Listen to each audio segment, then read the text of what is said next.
والعاقبة للمتقين ولا عدوان إلا على الظالمين أشهد أن لا إله إلا الله وحده لا شريك له وأشهد أن محمدا عبده ورسوله ونصلي ونسلم على النبي الأمين وعلى آله وصحبه أجمعين سبحانك لا علم لنا إلا ما علمتنا إنك أنت العليم الحكيم رب اشرح لي صدري ويسر لي أمري واحلل عقدة من لساني يفقهوا قولي أما بعد. Alhamdulillah, sama-sama kita panjatkan kesyukuran kita kepada Allah Subhanahu Wa Taala kerana dengan limpah dan kurnia daripada Allah Azza wa Jalla kita dapat sama-sama sekali lagi pada pagi yang berbahagia ini untuk kita membicarakan sesuatu perkara yang bermanfaat insya-Allah yang berkaitan dengan ayat-ayat Quran yang berkaitan dengan ruqyah. Yang pertama sekali, kalau kita melihat berkaitan dengan ruqyah ini, jin atau iblis dan jin ni memang mereka berusaha dengan pelbagai cara untuk menyesatkan manusia. Itu satu benda yang jelas. Dan Allah Subhanahu Wa Taala telah menyatakan contohnya dalam surah Taha ayat 117. Faqulna ya Adam inna hadha aduwwun laka wa li zawjika fala yukhrijannakuma minal jannati fatashqa. Allah Taala menyatakan, wahai Adam, sesungguhnya iblis ni musuh bagi kamu dan bagi isteri kamu. Oleh itu janganlah ia menyebabkan kamu berdua keluar daripada syurga, kerana dengan demikian engkau dan isterimu akan menderita. Jadi Allah Ta'ala menceritakan tentang niat iblis itu. Memang daripada awal lagi dia nak bermusuh dengan Adam dan keturunannya. Iblis ni dia adalah bapa kepada syaitan. Dan dia di golongan jin. Sebagaimana Nabi Adam AS bapa kepada manusia. Jadi sebagaimana Nabi Adam dikeluarkan dari syurga, maka syaitan yang merupakan anak cucu iblis akan cuba menyesatkan kita dengan pelbagai cara supaya kita kekal bersama mereka dalam neraka. Salah satunya adalah dengan menyesatkan manusia dalam hal-hal yang berkaitan dengan perubatan yang kebiasaannya disebabkan oleh penyakit gaib seperti kerasukan, sihir dan sebagainya. Maka di sini datangnya ruqyah itu. Baik. Jadi kalau kita lihat tentang bagaimana saya pernah sebut dulu, iaitu makhluk ni, iaitu manusia, jin dan malaikat. Makhluk. Malaikat taat 100% kepada Allah. Cuma jin dan manusia ni Allah bagi pilihan. Allah bagi pilihan. Jadi maknanya jin dan manusia ni dia bebas memilih, tapi dia akan mendapat kesan dia sama ada syurga ataupun neraka. Lalu iblis ni ialah dia di kalangan jin, disebut oleh Allah dalam surah Al-Kahfi, kana minal jin fa fasaqa an amri rabbi. Dia daripada kalangan jin tetapi dia fasik ataupun dia ingkar kepada Allah Taala. Jadi keturunan iblis ni dipanggil syaitan, anak cucu iblis, yang memang peranan dia adalah untuk menyesatkan manusia. Jadi antaranya melalui bidang perubatan. Yang bila bidang perubatan inilah yang kita bincang tentang ruqyah ni. Ada bermacam cara lah kalau kita lihat yang dilakukan oleh jin ni dalam merasuk ataupun menyihir manusia. Dan ada pula pelbagai kaedah yang digunakan pakai oleh kita, oleh manusia untuk menyelesaikan masalah yang berkaitan dengan jin syaitan ni. Baik. Dulu kala, zaman-zaman dulu, bila berdepan masalah kerasukan, bila berdepan dengan masalah sihir, masyarakat kita akan berjumpa Tok Bomo, Tok Dukun, Mak Bidat dan sebagainya. Yang ada kelebihan. Kadang dia kata dia dapat melihat jin dan dia dapat memberi arahan kepada jin, dapat membunuh jin dan sebagainya lah. Sehingga kan mereka ini, Tok Bomo, satu ketika dalam masyarakat Melayu dulu, dia menjadi satu watak yang sangat penting dalam kehidupan kita. Tok Bomo, Tok Dukun, Mak Bidan ni amat sinonim dengan penggunaan mantra, japi serapah. Termasuklah barang-barang sisipan yang dipanggil pengeras yang wajib dibawa setiap kali berlangsungnya upacara rawatan. Dan kaedah rawatan juga biasanya berbentuk pemujaan. dengan menyeru nama-nama pelik yang kita pun tak tahu apa dia, kan? Antaranya, hai mambang tanah, mambang api, mambang air, mambang mabuk. Macam Piramli sebut, mambang mabuk minum brandy. Itu tambahan di Piramli lah, kan? Jadi maknanya ada juga kaedah yang dipanggil menurun. Menurun ni di mana jin ni akan masuk dalam tubuh Tok Bomo, Tok Dukun, dan dia akan berkomunikasi dengan pesakit yang dirasuk atau wakil pesakit. Jadi kaedah-kaedah seperti macam ni sebenarnya dia jelas bertentangan dengan ajaran Islam. Sebab apa? Disebut oleh Allah dalam surah Al-Jin ayat 6. Wa annahu kana rijalun minal insi ya'udhuna birijalin minal jin fazaduhum rahaqa, dan bahawa sesungguhnya adalah amat salah perbuatan beberapa orang manusia yang memohon perlindungan daripada segolongan daripada jin. Kerana dengan itu mereka menjadikan golongan jin bertambah sombong dan jahat. Dan Allah Subhanahu wa taala juga menegaskan kepada mereka dalam surah Asy-Syura ayat 9. Amittakhadhu min dunihi awliya fallahu wal wali wa huwa yuhyil mauta wa huwa ala kulli syai'in qadir. Atau patutkah mereka mengambil pelindung selain daripada Allah? Maka Allah dialah pelindung yang sebenarnya, dan dia yang menghidupkan orang yang mati, dan dia adalah maha berkuasa atas segala sesuatu. Jadi masalah macam ni sebenarnya kalau kita lihat, Tok Bomo, Tok Dukun makin kurang. Lama-kelamaan bila orang faham Islam, Tok Bomo makin berkurang dalam masyarakat kita. Tetapi masalah tak selesai begitu saja. Dan menjadi semakin rumit apabila Tok Bomo ni bertukar watak menjadi ustaz-ustazah. Zaman sekarang ni, begitu pula. Dia Tok Bomo semua pakai guna nama ustaz. Pakai kopiah apa semua, kan? Jadi maknanya ini satu perkara yang menyebabkan ianya kita kata satu fitnah. Semua orang panggil ustaz. Semua orang panggil ustaz. Tok Omar ni. Dan kononnya mereka juga membaca ayat-ayat Al-Quran. Tetapi kadang-kala dicampur dengan ayat-ayat yang lain yang kita tidak faham. Inilah kita kata bahawa ianya merupakan satu perkara yang mengelirukan. Baik. Dia sebenarnya begini. Kalau kita lihat dari sudut perubatan Islam lah, memang ada menggunakan ayat-ayat ruqyah. Perubatan Islam menggunakan ayat ruqyah berdasarkan kepada, sebab tu kita kena faham bahawa kalau nak berubat, nak jumpa bukan bomo lah, nak jumpa pengamal perubatan ke apa semua, pastikan dia benar-benar memang menggunakan ayat suci Al-Quran. Tidak ada campur-campur benda-benda lain. Sebab apa?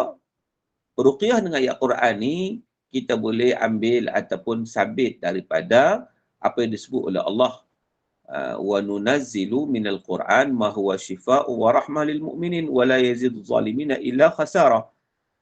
Iaitu apa yang Allah sebut dalam surah Isra ayat 82, surah Al-Isra 82. Kata Allah, dan kami turunkan Al-Quran, wa nunazzilu minal Quran ma huwa shifaa', sesuatu yang boleh menjadi penyembuh. Penyembuh wa rahmah, dan rahmat kepada orang yang beriman, wala yazidu zalimin illa khasara, dan tidaklah menambah kepada orang zalim selain kerugian. Jadi maknanya berdasarkan kepada ayat ini, maknanya menunjukkan apa? Menunjukkan bahawa Al-Quran itu sememangnya dia menjadi penyembuh. Kata Imam Ar-Razi, dia kata bahawa penyembuh itu ada dua. Satu penyembuh dalaman, satu penyembuh luaran. Sebab tu syifa tu dia lebih kepada penyembuh tubuh badan kita ataupun kita boleh berubatlah. Manakala rahmat tu penyembuh dalaman dalam jiwa kita. Sebab hati kita juga perlu kepada kesembuhan. Baik. Jadi,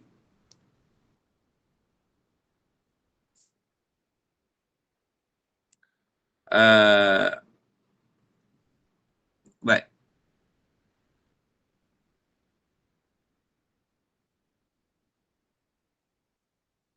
Seterusnya, kita lihat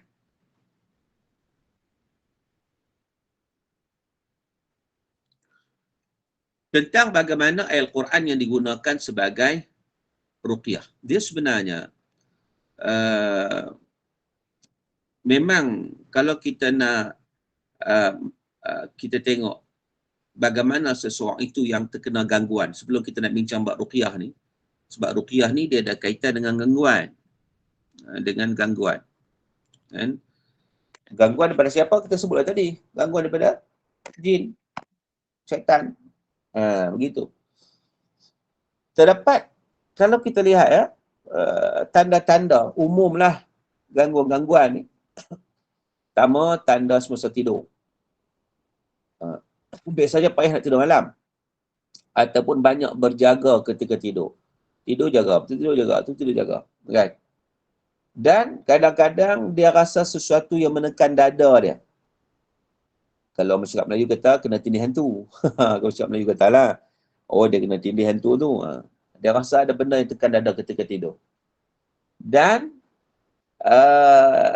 biasanya juga kalau tanda-tanda gangguan ni, dia tengok dalam mimpi dia yang berulang-ulang, dia seolah-olah terjatuh dari tempat yang tinggi. Mana satu benda yang menakutkan.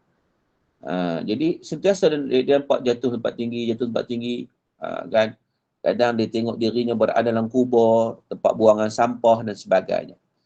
Begitu juga dalam mimpi dia sentiasa dia tengok haiwan macam kucing, anjing, unta, ular, singa, serigala, tikus dan lain-lain lah. Dia tengok ular tu utamanya. Kan? Dan dia nampak kelibat-kelibat. Itu antara tanda gangguan lah. Itu masa tidur. Kalau masa jaga, masa sedang jaga ni, ada tanda dia juga. Contohnya sakit kepala yang berpanjangan. Yang bukan berpunca dari sakit mata, ataupun telinga, ataupun hidung, atau kerongkong, ataupun perut. Dia tak ada punca itu. Tetapi, tiba-tiba ada sakit kepala. Tapi bukan kerana punca-punca kita sebut tadi yang ada kaitan dengan memang ada sakit mata atau telinga, tak ada, sakit kepala. Yang keduanya terhalang. Dia maknanya dia susah nak zikir, nak solat. Dia rasa malas. Hilang tumpu, dia jadi malas. Kadang-kadang dia gementar anggota dia, sakit salah satu anggota badan yang tak dapat dikesan oleh perubatan moden. Perubatan moden tengok-tengok, tak ada apa pun. Dan berlaku perubahan pada diri pesakit yang tidak disedarinya tapi dapat dikesan oleh mereka yang berdamping dengannya, mak ayah ke, kawan ke, suami, isteri dan sebagainya. Dan orang macam ni juga biasanya kadang-kadang dia selalu mengelakkan diri daripada dirawat. Dia tak mau. Baik. Jadi gangguan jin ni sebenarnya dia terbahagi pada beberapa bahagian lah, iaitu gangguan yang menyeluruh ke atas seluruh jasad. Kadang-kadang dia dapat rasa getaran, kocakan yang kuat. Contohnya, di tangan, di tengkuk, di kepala, di pinggang.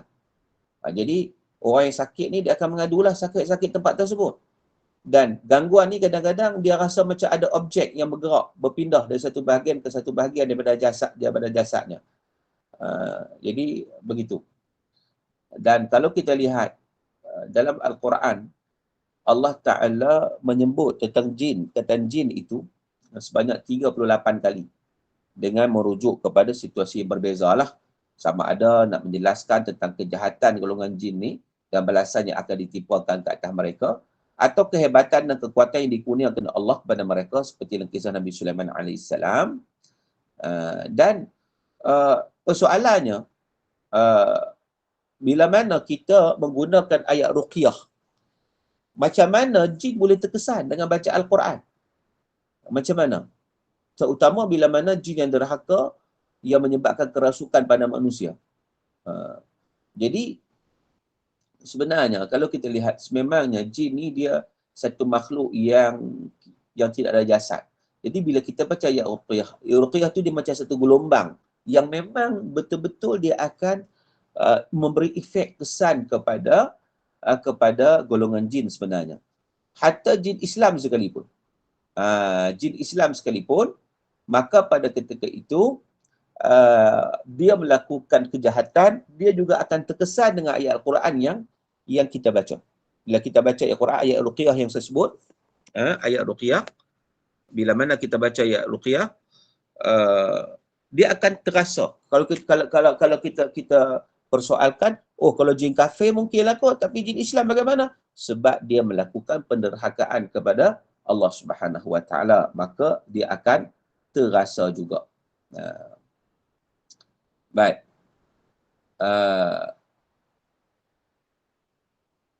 Tuan-tuan, sahabat-sahabat yang dirahmati Allah Subhanahu Wa Taala sekalian. Sekarang kita nak lihat ayat-ayat macam saya sebut tadi lah. Ayat yang berkaitan dengan apa? Dengan ruqyah ni lah. Ayat yang berkaitan dengan ruqyah. Untuk ruqyah tu, apa maksud ruqyah? Ruqyah ni kalau bahasa jampi lah. Jampi. Dia punya maksud dia lah. Jampi. Tetapi ruqyah ni kita gunakan sebagai satu rawatan lah dengan menggunakan ayat Quran. Jadi kita nak faham juga ayat-ayat yang kita baca tu.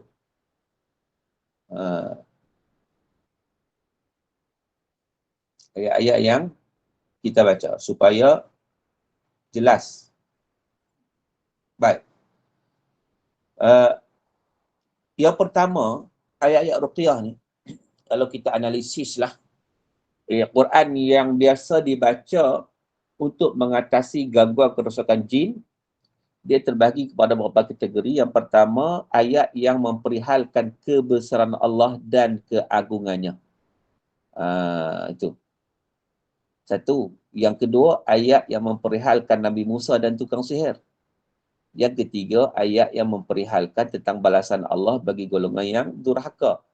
Dan yang keempatnya, ayat-ayat pelindung. Jadi ada beberapa kategori ayat ruqyah ni.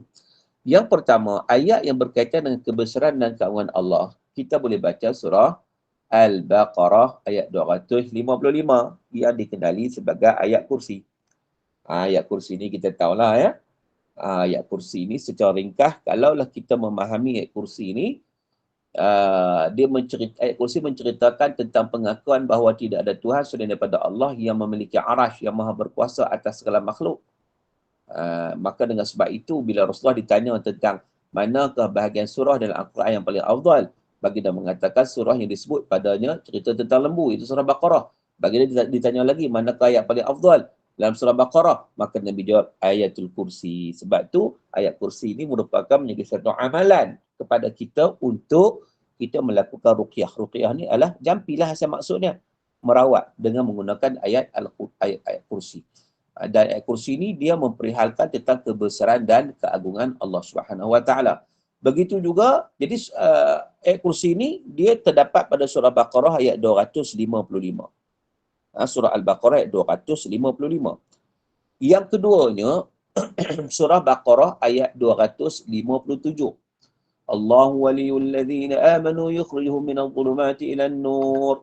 والذين كفروا أولياؤهم الطاغوت يخرجونهم من النور إلى الظلمات أولئك أصحاب النار هم فيها خالدون. Ini juga ayat sambungan kepada ayat kursi. Iaitu Allah lah yang menjadi pelindung, pembantu kepada orang beriman, yang mengeluarkan mereka daripada kegelapan kepada cahaya. Sedangkan orang kafir, penolong mereka ialah golongan taghut, syaitan, yang mengeluarkan mereka daripada cahaya kepada kegelapan. Mereka itu adalah golongan yang akan mendapat neraka dan kekal selama-lamanya. Jadi ayat ini menggetarkan golongan musuh, iaitu golongan jin syaitan ni. Sebab mereka itu diancam dengan kita kata neraka Allah Subhanahu Wa Taala. Begitu juga pengakhir surah Al-Baqarah. Yang ini juga dipanggil ayat ruqyah juga, iaitu ayat 284 hingga 286. Ayat yang ketiga terakhir surah Al-Baqarah yang biasa familiar kita baca ketika mana kita membaca ayat suci, ketika mana kita selesai daripada solat. Tapi sebelum itulah, sebelum saya lupa, di samping surah Baqarah yang pertama yang kita baca surah itu Al-Fatihah lah, surah Fatihah, surah pembukaan. Memang itu merupakan satu surah yang sememangnya ianya boleh kita kategorikan sebagai surah ruqyah juga. Jadi surah Baqarah 284, 286 yang kita familiar dengan kita, tapi itu juga merupakan ayat ruqyah. Lillahi ma fis samawati wa ma fil ard wa in tubdu ma fi anfusikum aw tukhfuhu yuhasibukum bihillah fayaghfiru liman yasha wa yu'adzibu man yasha wallahu ala kulli syai'in qadir. آمن الرسول بما أنزل إليه من ربه والمؤمنون كل آمن بالله وملائكته وكتبه ورسله لا نفرق بين أحد من رسله وقالوا سمعنا وأطعنا غفرانك ربنا وإليك المصير لا يكلف الله نفسا إلا وسعها لها ما كسبت وعليها ما اكتسبت ربنا لا تؤاخذنا إن نسينا أو أخطأنا ربنا ولا تحمل علينا إصرا كما حملته على الذين من قبلنا ربنا ولا تحملنا ما لا طاقة لنا به واعف عنا واغفر لنا وارحمنا أنت مولانا فانصرنا على القوم الكافرين.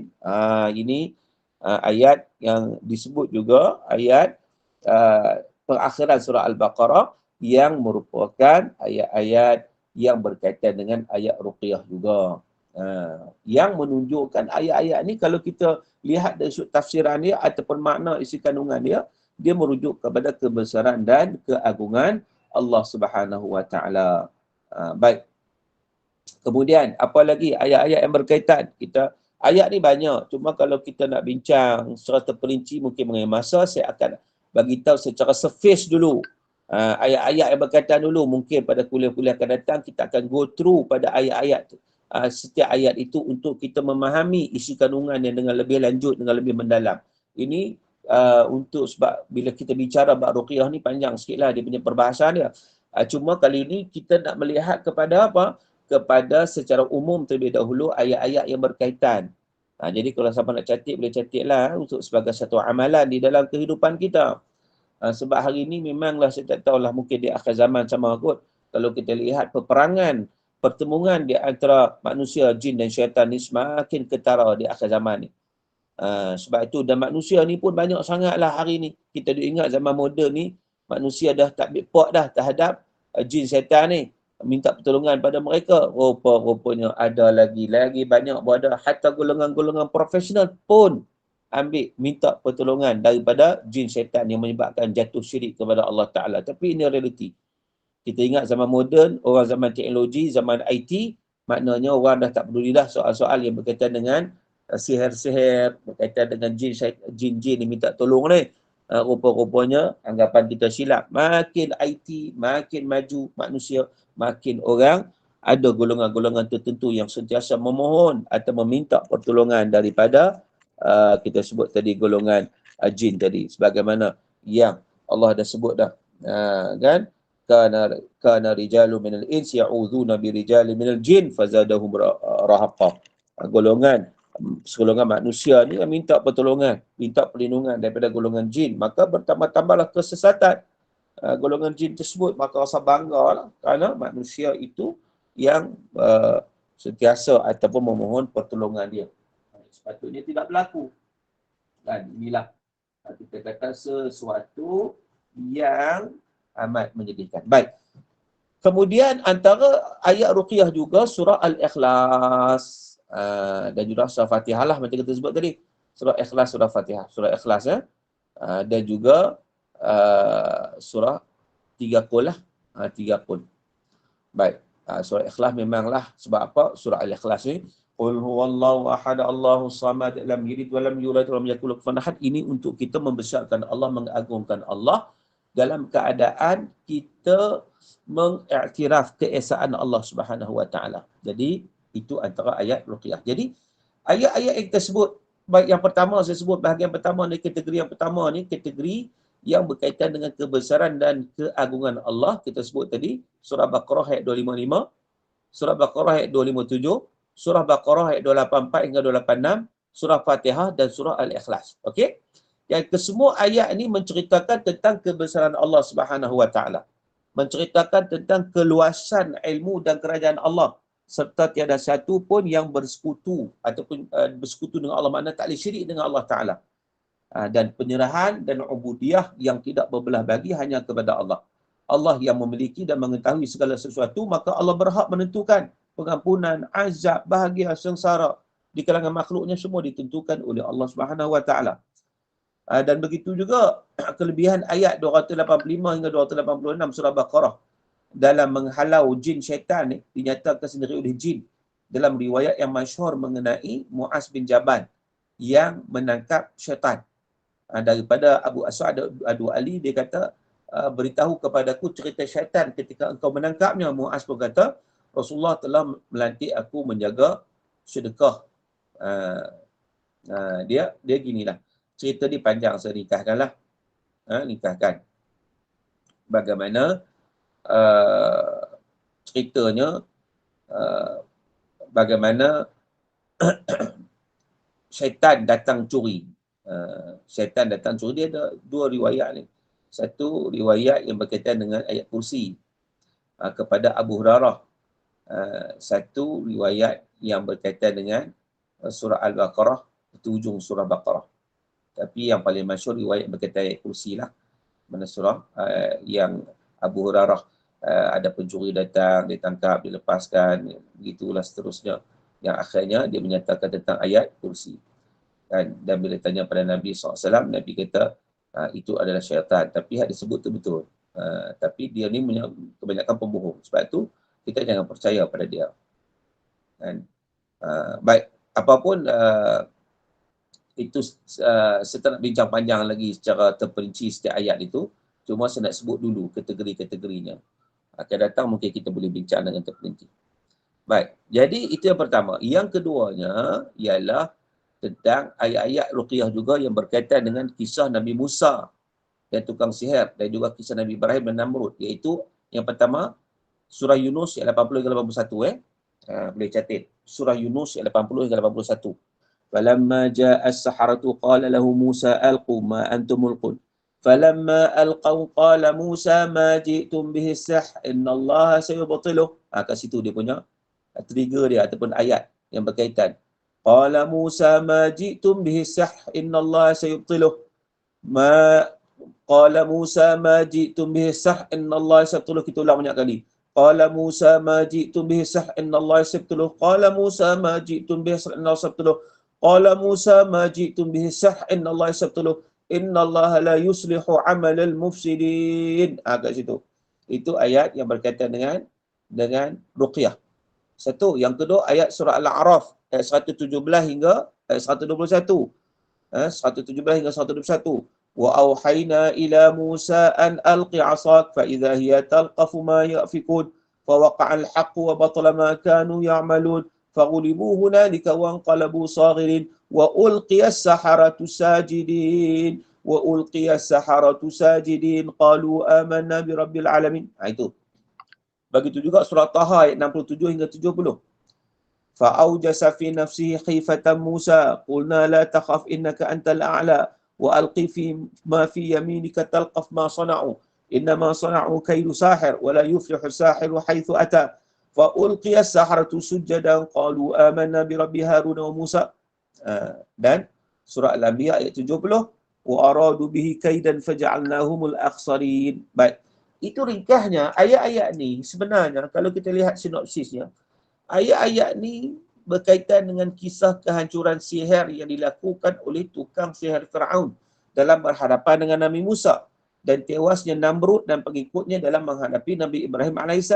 Dan kalau kita teliti kisah, kita dapati bahawa dalam menghadapi Nabi Musa, Fir'aun dengan angkuhnya telah memerintahkan supaya didatangkan tukang-tukang sihir yang hebat-hebat yang bagi membuktikan kehandalan mereka melawan Nabi Musa AS. Dan untuk membatalkan segala keangkuhan Fir'aun, Allah menjelaskan bahawa Allah akan menggagalkan segala kejahatan golongan yang suka membuat kerosakan di atas muka bumi. Manakala golongan yang menentang Nabi Ibrahim pula dijadikan Allah sebagai golongan yang rugi dan menemui jalan buntu dalam usaha mereka. Dan keunggulan tukang sihir di zaman Firaun dan kejahatan Namrud merupakan satu kisah yang kita dapat jadikan ia sebagai satu iktibar bahawa tidak ada satu kuasa yang paling hebat di dunia ini yang mampu menandingi kekuasaan dan ketentuan Allah. Buktinya apa?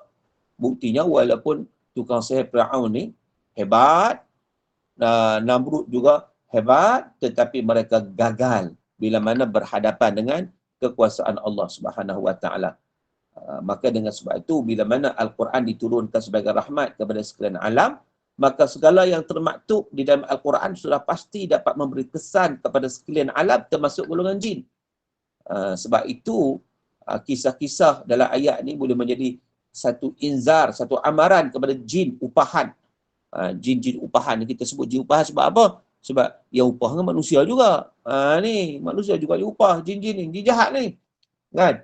Jadi kita bagi tahu melalui ayat ni bahawa segala usaha jahat mereka akan digagalkan oleh Allah Ta'ala. Sebagaimana halnya yang berlaku dalam kisah Nabi Musa dan juga Nabi Ibrahim AS. Sebab itu jelas, inna Allah syabtuluh. Qala Musa ma ji'tum bihi sahr inna Allah syabtuluh. Qala Musa ma ji'tum bihi sahr inna Allah syabtuluh. Berkata Nabi Musa, apa yang kamu datangkan daripada sihir itu Allah Ta'ala yang akan membatalnya. Allah Ta'ala akan membatalnya. Ulang banyak kali. Inna Allah syabtuluh, inna Allah syabtuluh, inna Allah syabtuluh. Qala Musa ma ji'tum bihi sahr inna Allah syabtuluh. Qala Musa ma ji'tum bihi sahr inna Allah syabtuluh. Berkata Musa, iaitu kepada ahli sihir itu, ma ji'tum bihi sahr inna Allah syabtuluh. Apa yang kamu datangkan daripada sihir itu Allah yang akan membatalkannya. Baik. Jadi itu begitu juga antaranya ayat-ayat yang berkaitan dengan inzar. Ayat inzar ni kategori yang ketiga, ayat amaran. Contohnya apa? Surah Isra' 81. Wa qul ja'al haq wa zahaqal batil innal batila kana zahuqa. Itu. Innal batila kana zahuqa. Nak cerita apa? Katakan bila datangnya kebenaran akan hancurlah kebatilan, kerana kebatilan itu sudah tentu akan hancur. Jadi golongan-golongan jahat ni, mereka ni mewakili kebatilan.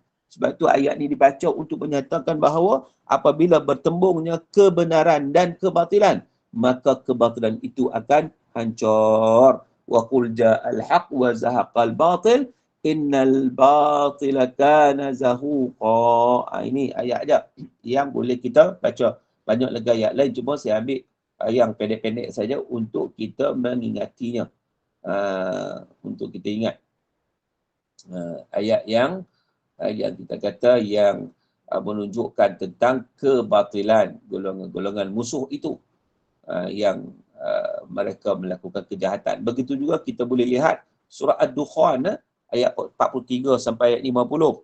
Surah Ad-Dukhan 43-50. Inna syajarataz zaqum ta'amul athim kalmuhli yaghli fil butun kaghalyil hamim khudhuhu fa'tiluhu ila sawa'il jahim thumma sabbu fawqa ra'sihi min 'adzabil hamim dhuq innaka antal azizul karim inna hadha ma kuntum bihi tamtarun. Ini nak cerita tentang apa? Cerita syajarah zakum.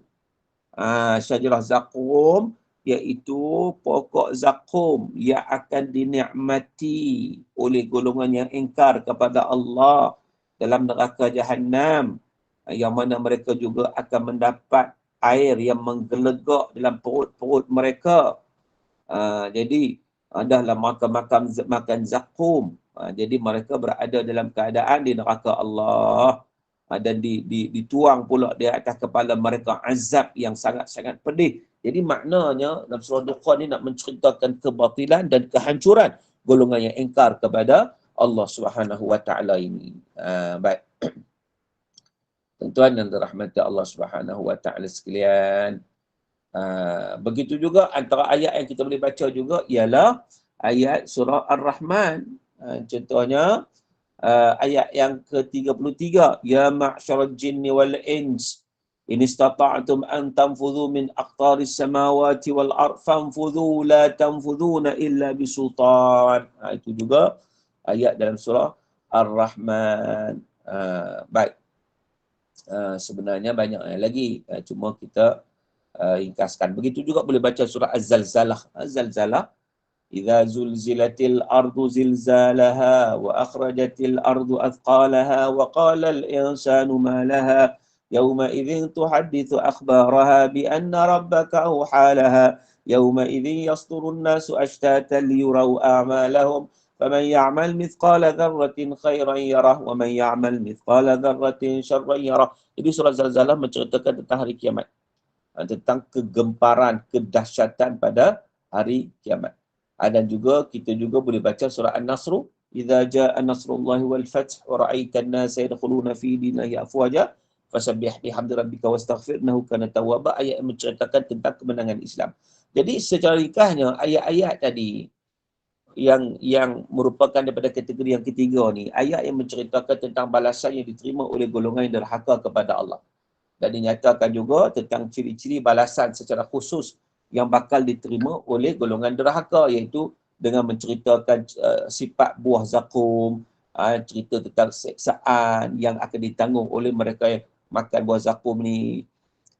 Jadi begitu. Dan dijelaskan juga ayat ni tentang pertolongan Allah kepada orang yang beriman kepada Allah Ta'ala. Baik. Seterusnya, kategori yang keempat, ayat pelindung. Baik, ayat pelindung ni ialah untuk diri kita lah. Antaranya, Mu'awwidhatan, surah An-Nas dan surah Al-Alaq. Ini jelas daripada hadis Nabi juga. Yang mana Nabi SAW ketika disihir, juga Nabi baca ayat ini. Surah dipanggil Al-Mu'awwidhatan.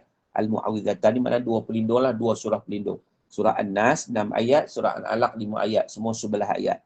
Sebab tu Nabi bila kena sihir dengan 11 simpulan, setiap satu ayat yang Nabi baca, maka terlelailah satu simpulan. 11 ayat daripada surah Al-Falaq dan surah An-Nas yang dibaca, maka 11 simpulan itu juga terlerai. Baik. Jadi itu yang pertama ya.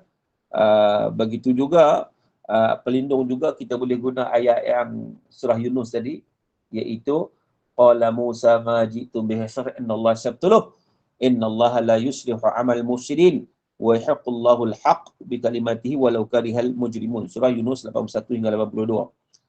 Begitu juga surah Taha ayat 69, iaitu innama sana'u kaidu sahir wa la yuflihu sahiru haitsu ata. Innama sana'u kaidu sahir. Yang buat ni adalah tipu daya penyihir, dan golongan penyihir ini tidak akan berjaya, marilah macam mana sekalipun. Jadi nak ceritanya golongan sihir tak akan berjaya. Satu lagi surah Yusuf ayat 64, fallahu khairun hafidha wa huwa arhamur rahimin. Kita ulang banyak kali, fallahu khairun hafidha, maka Allah lah sebaik-baik pelindung, penjaga, wa huwa arhamur rahimin, Allah Taala yang memberi rahmat. Jadi fallahu khairun hafidha, surah Yusuf ayat 64. Begitu juga surah Ar-Ra'd ayat 11. Lahu mu'aqibatun min baini yadayhi min khalfi yahfazunahu min amrillah. Surah Ar-Ra'd ayat 11 menceritakan tentang apa?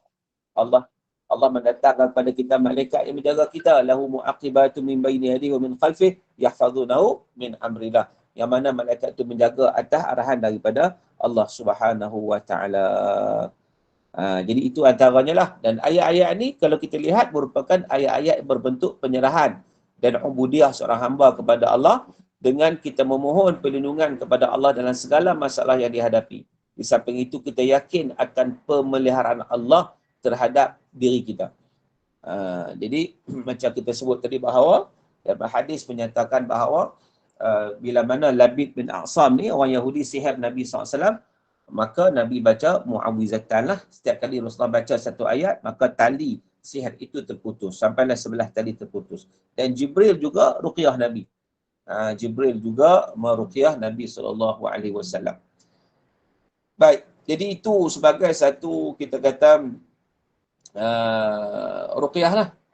Cuma kita ambil secara ringkas terlebih dahulu sebelum insya-Allah kita akan membincangkan dengan lebih lanjut. Wallahu ta'ala alam. Saya cukup lagu sekatu, takut banyak sangat pening pula. Jadi sekadar itu perbincangan kita pada kali ini. Kita nak buka yang 117 hingga 121 tadi surah apa? 117 hingga 121. Surah apa?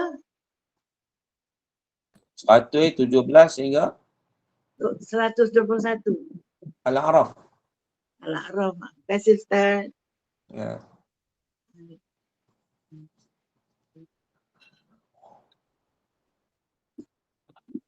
Ya, kita Okey, buka soalan yang silakan. okey, mungkin ada yang nak bertanya, silakan.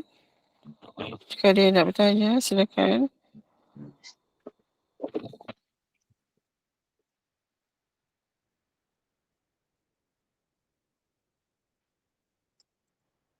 Ada yang bertanya tak? Rasa semuanya dia Ustaz dah faham tu kot. Ya, faham semua dah? Dah faham dah tu. Apa, kita mungkin insyaAllah kita akan sambung topik yang lain pula Ustaz kan? Alhamdulillah, Okey, jazakallah. Okey, baik. Jazakallah khair pada Ustaz. Sampai bersama dia Dr. Muhammad Suki atas kesediaan berkongsi ilmu mengenai tafsir ayat Ruqyah ini. Ya, Al-Quran ini adalah Al-Quran ini selain menjadi petunjuk bagi manusia, ia juga menjadi panduan kepada manusia dalam menyelesaikan setiap permasalahan yang dihadapi dalam kehidupan ini, khususnya dalam mengubati berbagai penyakit yang dihadapi oleh kita, sama ada penyakit jasmani ataupun rohani. Dan semoga Allah SWT memberikan kita kefahaman dan manfaat dalam ilmu ini dalam memahami syariatnya. Dan Ustaz, saya serahkan kembali pada Ustaz lah untuk tutup dengan tasbih kafarah dan surah Al-Asr. Silakan Ustaz. baik. Akhirnya insya-Allah kita kena selalu mendekatkan diri kita dengan ayat suci Al-Quran. Kita mohon bantuan pertolongan daripada Allah Ta'ala kerana Al-Quran itu merupakan mukjizat. Jadi insya-Allah ianya dapat mengatasi segala masalah, apa-apa juga masalah yang berlaku di dalam kehidupan kita. Mudah-mudahan Allah memberi kebaikan kepada kita dunia dan juga di akhirat insya-Allah. Jadi kita akhiri dengan kita tutup dengan perbincangan kita dengan surah Al-Asr dan tasbih kafarah. Bismillahirrahmanirrahim. Wal 'asri innal insana lafi khusr illa alladhina amanu wa 'amilus salihati wa tawassaw bil haqqi wa tawassaw bis sabr. Subhanakallahumma wa bihamdik asyhadu an la ilaha illa anta astaghfiruka wa atubu ilaik. Billahi taufiq. Assalamualaikum warahmatullahi wabarakatuh.